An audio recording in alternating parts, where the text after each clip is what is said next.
Hello नमस्कार। Action total music theory में आपका सबका एक बार फिर से बहुत बहुत स्वागत है। आज हम आपको बताएंगे हमारे उत्तर भारतीय संगीत में 32 थाटों का निर्माण कैसे हुआ था।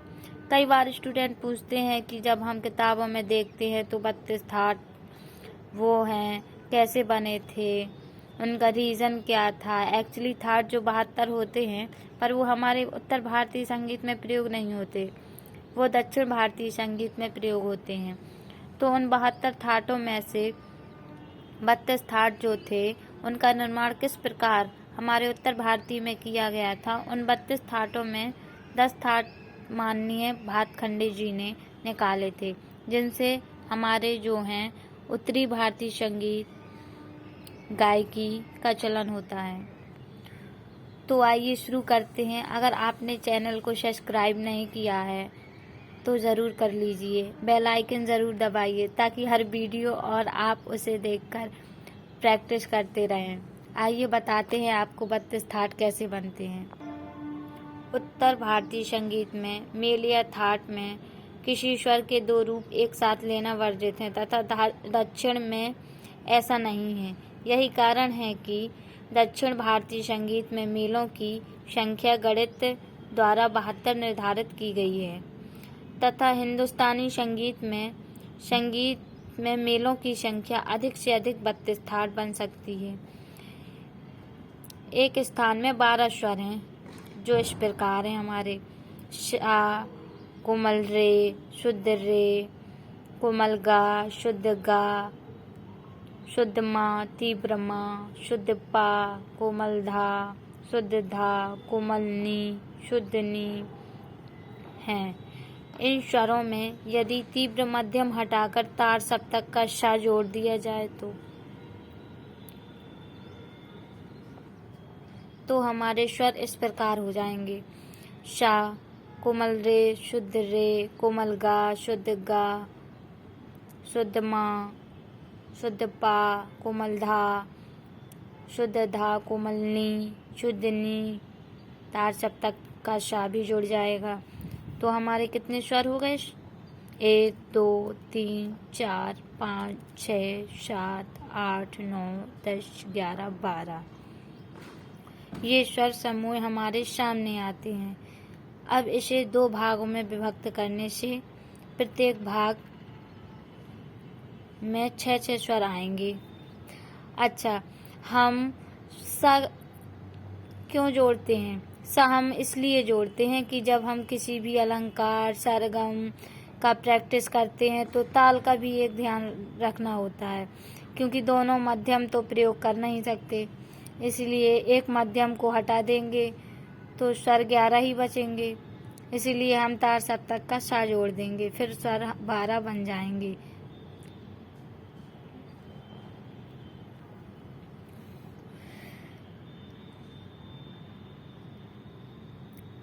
तो ये पूर्व मेलार्ध, उत्तर मेलार्ध, ये दो भागों में विभक्त हो जाएंगे स्वर।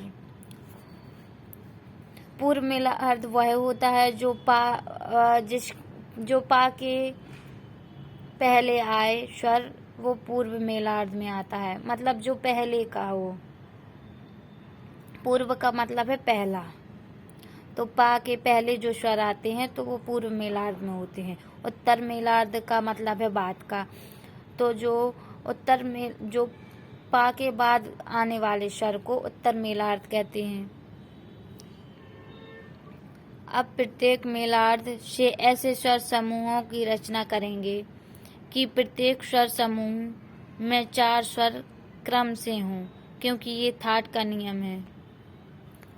अब इस प्रकार से हम शुद्ध माँ के ले रहे हैं अभी। पूर्व मेलार्ध, उत्तर मेलार्ध। पूर्व मेलार्ध में हम इस प्रकार के स्वर लेंगे। पहले समूह में शुद्ध सा, कोमल रे और कोमल गा, शुद्ध माँ। अब इसमें कोमल रे और कोमल गा, तो इसमें इसका समूह इसमें बनेगा। पा, कोमल धा, कोमल नी और तार सप्तक का शा। तो कोमल रे, कोमलगा, कोमलधा, कोमलनी, इनका स्वर समूह बन गया, एक थाट ये बन गया है। अब दूसरे समूह में शा, कोमल रे, शुद्ध गा, शुद्ध माँ, इसका उत्तर मेलार्ध शुद्ध पा, कोमल धा, शुद्ध नी, तार सप्तक का शा। तीसरे में शुद्ध शा, शुद्ध रे, कोमल गा, शुद्ध माँ, शुद्ध पा, शुद्ध धा, कोमल नी, तार सप्तक का शा। शुद्ध शा, शुद्ध रे, शुद्ध गा, शुद्ध माँ। चौथे में चारों शुद्ध आएंगे और उत्तर मेलार्ध में भी शुद्ध हो जाएंगे। शुद्ध पा, शुद्ध धा, शुद्ध नी, शुद्ध शा। ये मैंने सब इसलिए लिखा है ताकि आपको समझने में दिक्कत ना आए। अगर मैं आपको समझाते हुए लिखती तो आपको इतना अच्छे से समझ में नहीं आता।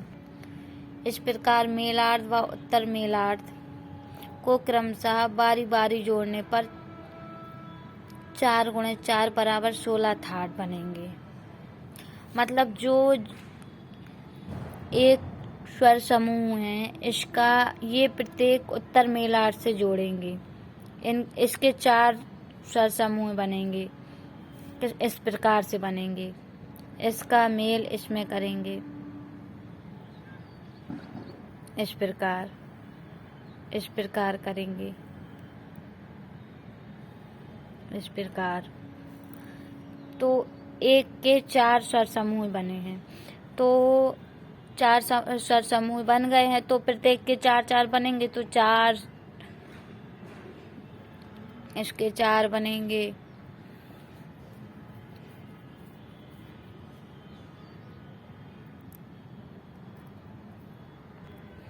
तो 4, 4 8, 4 12, 4 16, इस प्रकार हमारी 4 गुणे 4 16 थाट बनेंगे।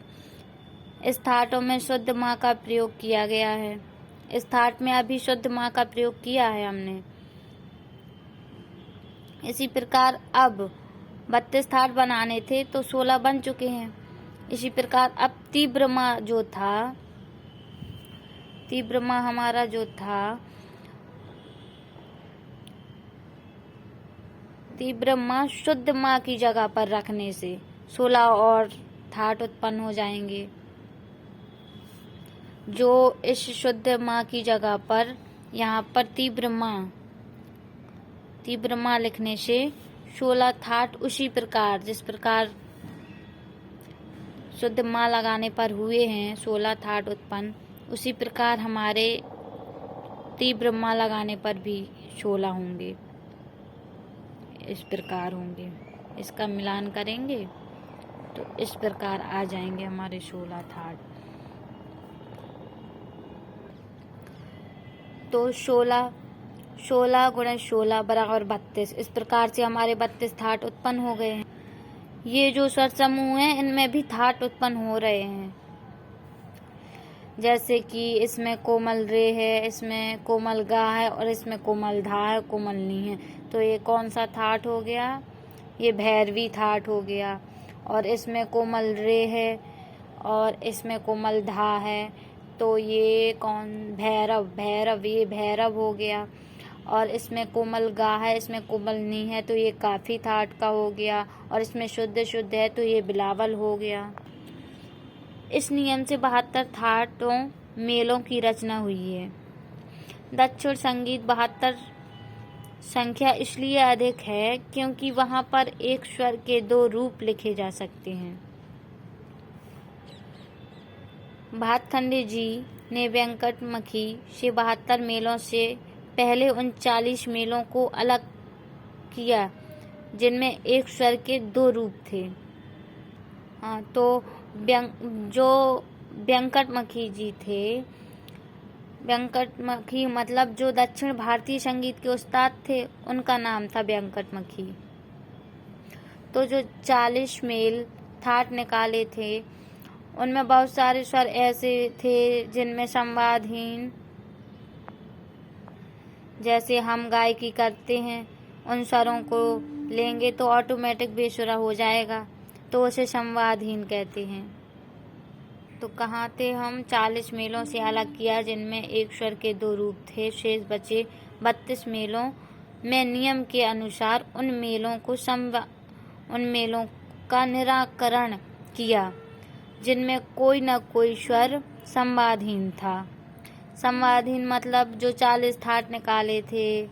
संवादहीन जैसे गायकी करते हैं तो उन स्वरों को लेंगे ऑटोमेटिक वो बेसुरा हो जाएगा, तो उसे संवादहीन कहते हैं। इस प्रकार 20 मेलों को हटाने पर 12 मेल शेष रह जाते हैं।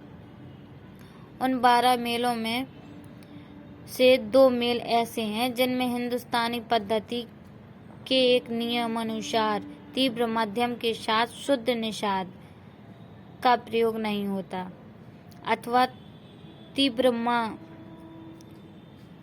शुद्ध नी के साथ कोमल ऋषभ अथवा तीव्र गंधार नहीं है।